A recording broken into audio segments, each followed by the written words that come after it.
तो mental math कक्षा 7 के अगला प्रश्न कर लेते हैं। मैं हूं हरी सर और आप देख रहे हैं मेरा YouTube channel maths with Hari sir special Hindi medium के बच्चों के लिए। प्रैक्टिस करके आप किसी भी क्विज में पार्टिसिपेट कीजिए या फाइनल एग्जाम की आप तैयारी कीजिए, तो ये मेंटल मैथ काफ़ी आपकी हेल्प करेगा। ठीक है बच्चों, आइए करना शुरू करते हैं। देखो यहाँ पर कुछ कन्फ्यूजन भरे क्वेश्चन दे दिए जाते हैं ताकि बच्चे कन्फ्यूज हो जाएं और देखिए कि वो कैसा करें, लेकिन आपको माइंड का यूज करना, दिमाग का यूज करना है और इनको हल करना है। आइए प्रश्न नंबर 41 देख लेते हैं क्या कहता है। देखो प्रश्न नंबर 41 में एक पिता और पुत्र की आयु का जोड़ 75 वर्ष है। यदि पुत्र की आयु 25 वर्ष है तो पिता की आयु ज्ञात करो। देखो बिल्कुल इजी है। देखो पिता और पुत्र की आयु का योग क्या है, यहाँ पर पिता और पुत्र की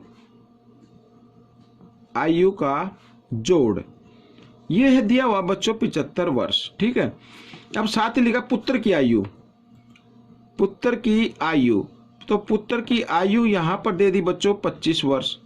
तो बताना पिता की क्या होगी, तो बिल्कुल इजी है। जोड़ में से इस पुत्र की आयु को घटा दो, पिता की आयु आ जाएगी। यहीं पे घटा लेते हैं तो कितना आ गया, 5 में से 5 गया 0, 7 में से 2 गया 5, 50 वर्ष आ गई। हो गया प्रश्न आपका। ठीक है, अगला प्रश्न देख लेते हैं। अगले प्रश्न में 3 क्रमागत पूर्ण संख्याओं का जोड़ 84 है। पूर्ण संख्याएं, ठीक है, संख्या ज्ञात करो। तो यहां पर माना पहली संख्या x, दूसरी संख्या x जमा 1, तीसरी संख्या x जमा 2। प्रश्नानुसार 3 क्रमागत पूर्ण संख्याओं का जोड़ 84 है। तो पहली संख्या जमा दूसरी संख्या जमा तीसरी संख्या और इनको जमा कर रहे हैं तो 84 आना चाहिए। 1x 2x 3x जमा कर लेते हैं बच्चों और बराबर 84, और 2 और 1 3 जमा का है, इधर आकर ये घटा का 3 हो जाएगा और घटा दिया तो आ गया बच्चों 81। ठीक है, x का मान आपको निकालना है तो x बराबर 81 बटा 3, 3 से इसको भाग करेंगे, 3 दूनी 6, 3 सत्ते 21। तो पहली संख्या यहाँ पर मैं लिख देता हूँ, पहली संख्या आ गई आपकी 27। ठीक है, दूसरी संख्या क्या होगी, क्रमागत है ना, x जमा 1 यानी 27 जमा 1 28 हो गई, और तीसरी संख्या क्या होगी, x जमा 2 यानी 27 जमा 2 29 हो गई। ये आपका उत्तर निकल गया। ठीक है, अब हम करेंगे प्रश्न नंबर 43। तो प्रश्न नंबर 43 भी आसान है, देखो ध्यान से पढ़ो। एक छात्रावास के भोजनालय में 50 किलोग्राम चावल प्रतिदिन खर्च होता है। ठीक है, 50 किलोग्राम। यदि प्रत्येक छात्र को 400 ग्राम चावल मिलते हैं तो छात्रावास में रहने वाले छात्रों की संख्या ज्ञात करो। बहुत ही आसान है बच्चों, हमें करना है छात्रों की संख्या। ठीक है, तो कैसे ज्ञात करेंगे, कुल चावल को, जो कुल चावल खर्च होता है उसको जितना एक बच्चे को चावल मिला उससे भाग कर दो। तो कुल चावल है 50 किलोग्राम, या ये मैं लिख देता हूँ एक बार किलोग्राम, क्योंकि ग्राम में मिलता है तो इसको भी हम ग्राम में चेंज कर लेते। तो 50 किलो में 50,000 होंगे, या इसको 1000 से क्या कर दे आप गुणा कर दे, इस तरीके से छात्रों की संख्या, और इसको भाग कर देना है जितना एक छात्र को चावल मिलते हैं उससे। 2 जीरो से 2 जीरो हो गई, 50 ढाई 500, 500 बटे 4 आ गया बच्चों यहाँ पर। और अब हम इसको कर लेते हैं भाग। ठीक है, 4 से 4 एकम 4, यहाँ पर बच गया 1 और 10 10 हो गया, 4 दूनी 8 और 4 पंजे 20, यानी छात्रों की संख्या 125 आएगी। ये आपका उत्तर आ जाएगा। प्रश्न नंबर हम कर लेते हैं 44। ठीक है, तो प्रश्न नंबर 44 देखो, यहाँ पर ये भी बहुत ही आसान है। क्या लिखा है, मनोजा अपने भाई शुभ से 3 वर्ष छोटी है। यदि उनकी आयु का जोड़ 25 वर्ष है तो उनकी वर्तमान आयु क्या होगी। तो अपने मनोजा छोटी है अपने भाई से 3 वर्ष, तो शुभ की आयु नहीं पता है, तो यहां पर मान लेते हैं माना शुभ की आयु x वर्ष ठीक है। और मनोजा की आयु, नाम भी कैसा दिया है, मनोजा की आयु 3 वर्ष छोटी है ना, तो 3 साल घटा दो इसमें से वर्ष, तो प्रश्नानुसार कर लो।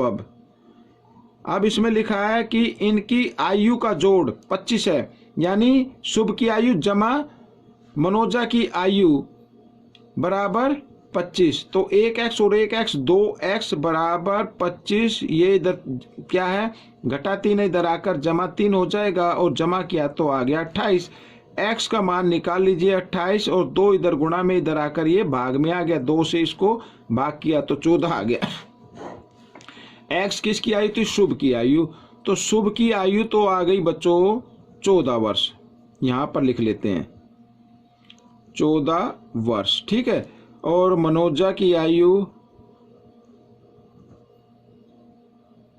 मनोजा की आयु है 3 वर्ष छोटी, यानी 14 घटा 3 कितना आएगा 11 वर्ष आ गई, ठीक है। ये उत्तर आ गया। अगला प्रश्न कर लेते हैं। अगले प्रश्न में, प्रश्न नंबर 45 में, ये भी छोटा सा ही है। किशन और ऋषभ की आयु का अनुपात 4:5 है। 10 वर्ष पश्चात उनकी आयु का अनुपात 6:7 हो जाएगा। उनकी वर्तमान आयु ज्ञात करो, ठीक है। यहाँ पर ये हम वर्तमान आयु का अनुपात है दिया हुआ इसमें, तो यहाँ पर लिख लेते हैं माना किशन की आयु बराबर 4x मान लीजिए, और ऋषभ की आयु मान लेते हैं बच्चों 5x, ठीक है। अब यहाँ पर प्रश्नानुसार कर लेते हैं। अब ध्यान से देखना प्रश्नानुसार यहाँ पर, तो क्या कहता है 10 वर्ष बाद, देखो ये तो हो गई किशन की आयु, और रेशो में लिख लेते हैं क्योंकि अनुपात में लिख लेते हैं, अनुपात दिया हुआ है। 10 वर्ष बाद तो 10 साल इसमें भी ये भी बढ़ जाएगी, और 10 साल ये भी बढ़ गई, और तो दोनों की आयु का अनुपात कितना हो गया 6:7, यानी 6/7 हो गया। अब क्या करना है, क्रॉस में गुणा कर देना है बच्चों। 7 को इस जो ऊपर समीकरण है इससे करना है, और 6 की गुणा जो नीचे समीकरण लिखा है इससे करना है, ठीक है। 7 को कर ले, 7 चौक 28 x और जमा 7 दाई 70, ये हो गई गुणा। 6 से कर लीजिए, 6 पंजे 30x और 6 दाई 60, ठीक है। ये 6 से गुणा हो गई। अब 28x और जमा 30x इधर ले आते हैं एक ही साइड में, यानी बाईं तरफ, तो घटा का हो जाएगा, और ये 60 है, ये 70 को ले आते हैं इधर दाईं तरफ, तो ये घटा 70 हो जाएगा। अब ये घटा जमा घटा, तो 30 में से 28 घटा देंगे बच्चों, तो आ गया 2x घटा का, और इधर आ गया घटा 10, तो घटा से घटा का निशान कट गया। x बराबर 10/2, 2 पंजे 10, तो x का मान आ गया बच्चों। उनकी वर्तमान आयु ज्ञात करो, तो वर्तमान आयु तो क्या ली थी हमने 4x थी, ठीक है। किसकी है, किशन की, तो लिख लेते किशन की आयु। किशन की आयु है 4x, यानी 4 × 5 बराबर 20 वर्ष, ठीक है, ये आ गया। और दूसरा क्या था, ऋषभ, तो ऋषभ की आयु है बच्चों कितनी, 5 थी ना, तो 5 × 5 बराबर 25 वर्ष, ठीक है, ये आ गया। तो ये आपका उत्तर निकल गया। आइए अगला प्रश्न कर लेते हैं। प्रश्न नंबर 46 क्या कहता है, देखो, किसी कोण का संपूरक कोण उसके पूरक कोण के 2 गुणे से 39 अधिक है, उस कोण की माप ज्ञात करो। देखो थोड़ा सा कंफ्यूज करने वाला प्रश्न है, लेकिन आप ध्यान से देखिए। अब यहां पर उस कोण की माप ज्ञात करो, माना कोण की माप x डिग्री, ठीक है। अब देखो, अब पूरक कोण निकालो पहले। पूरक कोण क्या होता है बच्चों, देखो किन्हीं 2 कोणों को अगर हम जमा करें तो जिनका योग 90 है उसे पूरक कोण बोलते हैं। तो 90 में से ये पहला कोण घटा दो, ठीक है, पूरक कोण हो गया, और दुगुने से 39 से संपूरक कोण निकाल लो। तो संपूरक कोण क्या होगा ये भी निकाल लेते हैं। तो 180 में से संपूरक कोण यानी 2 कोणों को जमा करें तो 180 आ जाए, तो 180 में से अगर इस कोण को हम घटा दें तो ये संपूरक कोण हो गया। अब हम प्रश्नानुसार करते हैं, ठीक है, प्रश्नानुसार। यहाँ पर। तो ये प्रश्न अनुसार, ठीक है। तो क्या क्या है, किसी कोण के संपूरक कोण उसके पूरक कोण के दुगुने से, यहाँ पर मैं लिख लेता हूँ 90 घटा x और इधर लिख लेता हूँ 180 घटा x, इस तरीके से, ठीक है। अब इसमें लिखा है कि पूरक कोण के दुगुने से 39 अधिक है, क्या है, संपूरक कोण, ये वाला कोण अधिक है। अगर हमें बराबर बनाने हैं तो इस पूरक कोण को क्या कर दो, 2 से गुणा कर दो, दुगुना है ना, और इसमें 39 क्या कर दो, ऐड कर दो, ठीक है। कोण की माप ज्ञात करो। अब कर लेते हैं, समीकरण बन गया, 2 को ब्रैकेट के साथ 2 नी 18 0 यू की आई 2x आ गया बच्चों, घटा 2x हो गया, और ये जमा 39 बराबर 180 घटा x। अब 180 इधर है, भी 180 दोनों बराबर है, तो बराबर संख्या है, हम घटा देते हैं, ठीक है। अब यहाँ पर घटा 2x, इस 39 को ले आओ इधर और x को ले आओ इधर, ये घटा इधर आकर जमा x हो जाएगा, इधर घटा 39 हो जाएगा। घटा जमा घटा, 2 में से 1x गया, 1x, लेकिन घटा का आएगा, ये घटा से घटा का निशान कट गया, तो x बराबर आ गया 39 डिग्री। तो ये आपका उत्तर होगा, उस कोण की माप है बच्चों 39 डिग्री, ठीक है। अब हम करते हैं बच्चों प्रश्न नंबर 47। तो यहाँ पर भी ये मैंने लिख के रखा हुआ है, आइए कर लेते हैं। तो प्रश्न नंबर 47 क्या कहता है, किसी त्रिभुज ABC में कोण A 3x, कोण B 2x जमा 60 डिग्री और C 5x घटा 40 डिग्री, इन कोणों की माप ज्ञात करो। हम सभी जानते हैं त्रिभुज के तीनों कोणों का योग क्या होता है बच्चों, 180 डिग्री होता है। A की माप है यहाँ पर 3x, ठीक है, और B की माप है 2x जमा 60 डिग्री, और C की माप है 5x घटा 40 डिग्री, और बराबर आना चाहिए 180 की। अब x को जमा कर ले, 5 और 2 7 और 3 10x, ठीक है। 60 में से 40 घटा दीजिए, 20 रहेगा, 20 इधर जमा करेगा क्योंकि बड़े नंबर के सामने जमा का निशान है, और इधर आकर वो घटा का हो जाता है। ये मैं घटा देता हूँ, 20 और 20 घटा दिए तो 160 आ गया। x की वैल्यू निकाल लेते हैं, तो 160 और 10 इधर गुणा में, इधर आकर भाग में 0 से 0 यानी 16, x की वैल्यू आ गई 16, ठीक है। तो यहाँ पर हम कोण की माप लिख लेते हैं, तो कोण A है बराबर, यहाँ पर लिखा 3x यानी 3 गुणा 16, 16 तिये 48, ठीक है, 48 डिग्री का आ गया। कोण B है यहाँ पर 2x यानी 2 गुणा 16 और जमा 60, ठीक है, 16 दूनी 32 जमा 60 बराबर 92 डिग्री आ गया, ठीक है। कोण C की भी वैल्यू निकाल लेते हैं, ये है 5x यहाँ पर, तो 5 गुणा 16 और घटा 40, 16 पंजे 80 घटा 40 बराबर 40 डिग्री। तो बच्चों ये आपका उत्तर निकल गया है, तीनों कोणों की माप आ गई है, ठीक है। अगला प्रश्न कर लेते हैं, प्रश्न नंबर 48। किसी समद्विबाहु त्रिभुज में बराबर भुजाएं तीसरी भुजा की 2 गुणी हैं, बराबर भुजाएं, ठीक है ना। तो त्रिभुज का परिमाप 30 सेंटीमीटर है, तो त्रिभुज की भुजाओं की लंबाई ज्ञात करो। अब समबाहु त्रिभुज में जिसकी 2 भुजाएं बराबर होती हैं, साथ ही लिखा बराबर भुजाएं तीसरी भुजा की दुगुनी है। अगर ये x है तो ये 2x होगी, ये भी 2x होगी। अब इनका परिमाप दिया हुआ है बच्चों 30 सेंटीमीटर, ठीक है। तो यहाँ पर ये आप चाहे तो लिख भी सकते हैं, माना त्रिभुज की तीसरी भुजा, ठीक है, या आप माइंड में अब निकाल सकते हैं, माना त्रिभुज की तीसरी भुजा, तो तीसरी भुजा है बच्चों x सेंटीमीटर लिख लेते हैं, और बाकी जो 2 भुजाएं हैं 2x और 2x आ गई, ठीक है। अब यहाँ पर हम निकालते हैं परिमाप सीधा। तो परिमाप क्या होता है, तीनों भुजाओं का योग ही परिमाप कहलाता है। ये 2x और 1x हो गए, 5x बराबर 36 और x बराबर 30 बटे 5, 5 6 आ गया 30, तो x का मान तो आ गया 6। तो एक भुजा की लंबाई तो है 6 बच्चों, 6 सेंटीमीटर, ठीक है। यहाँ पर मैं लिख लेता हूँ अच्छे से, तीसरी भुजा जो आएगी वो आएगी 6 सेंटीमीटर, ठीक है, ये सेंटीमीटर आएगी। और बाकी जो पहली व दूसरी भुजा इकट्ठा लिख देते हैं, पहली व दूसरी भुजा क्या होगी, 2x है ना, यानी 2x 2 गुणा 6 12 सेंटीमीटर, और ये सेंटीमीटर लिख लेते हैं, और दूसरी भी होगी 12 सेंटीमीटर, ठीक है। ये आपका उत्तर आ गया, ठीक है। इस तरीके से आप कर सकते हैं। प्रश्न नंबर 49। अब 49 में देखो क्या कहता है। किसी थैले में 1 रुपए के सिक्कों की संख्या 2 रुपए के सिक्कों से 3 गुनी है। यदि थैले में कुल सिक्कों का मूल्य 120 रुपए है तो 2 रुपए के सिक्कों की संख्या ज्ञात करनी है। अब यहां पर मान लेते, माना 1 रुपए के सिक्कों की संख्या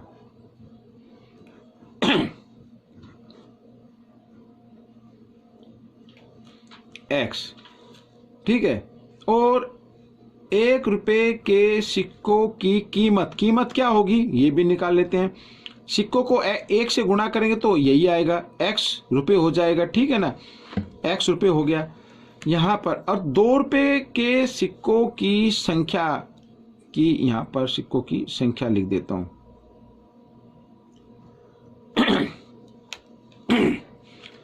ठीक है, क्या लिखा, 1 रुपए के सिक्कों की संख्या 2 रुपए के सिक्कों से 3 गुनी है। ओहो, ये 3 गुनी है बच्चों, इसको 3 से गुणा करना है और 3x आ गया, यानी कि 3x हो गया। और कीमत क्या हो गई, 3x को 1 से गुणा करें 3x ही आएगा।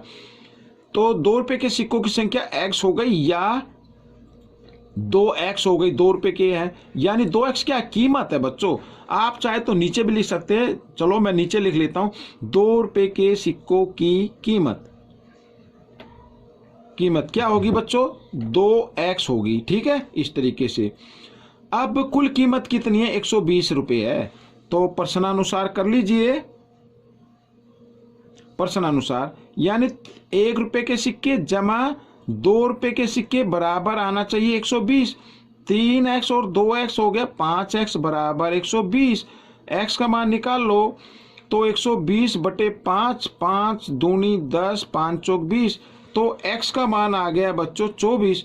x क्या था, यहाँ पर 1 रुपए के सिक्के, 2 रुपए के सिक्के तो आ गए 24 आ गए, 2 रुपए के सिक्कों की संख्या x थी, ठीक है, तो यही निकालना था, 2 रुपए के सिक्कों की संख्या 24 है। तो यहां पर लिख लेता हूं, 2 रुपए के सिक्कों की संख्या 24, ठीक है, ये आपका उत्तर बन गया। अब हम करेंगे प्रश्न नंबर 50, वो मैंने अलग से लिख के रखा है पेज पर, ये देखिए। अब यहां पर देखो लिखा, किसी धन पर मानस को किशन से 25 रुपए अधिक ब्याज प्राप्त होता है। यदि दोनों को ब्याज के रूप में 120 रुपए प्राप्त हुए हों तो मानस को कितना मिला। मानस को किशन से 30 रुपए अधिक मिलता है, तो किशन को x मान लो, माना किशन को ब्याज मिला बराबर x रुपए, और मानस को ब्याज मिला कितना, इससे अधिक मिला ना 30 रुपए, तो ये जमा 30। कुल कितना हुआ, प्रश्नानुसार कर देते हैं, तो ये किशन का ब्याज जमा ये मानस का ब्याज, और कुल दोनों को मिलाकर मिले 120 रुपए, ठीक है। तो 1x और 1x 2x बराबर 120, 30 जमा इधर आकर ये घटा 30 हो गया, और घटा दिया तो आ गया बच्चों कितना, 90 आ गया। तो x का मान निकाल लीजिए 90, 2 इधर क्या है गुणा में, इधर आकर भाग में, 90 को 2 से भाग किया तो आ गया 45। तो x यानी किशन को तो मिले 45 रुपए, ठीक है। यहां पर मैं लिख देता हूं, किशन को मिले 45 रुपए, लेकिन हमें किशन का तो निकालना ही था, हमें तो मानस का निकालना है। किसका निकालना, मानस का, तो मानस का निकाल लेते। ये आपका उत्तर नहीं है बच्चों, ये उत्तर है जो अब मैं निकालने वाला हूं। मानस को मिले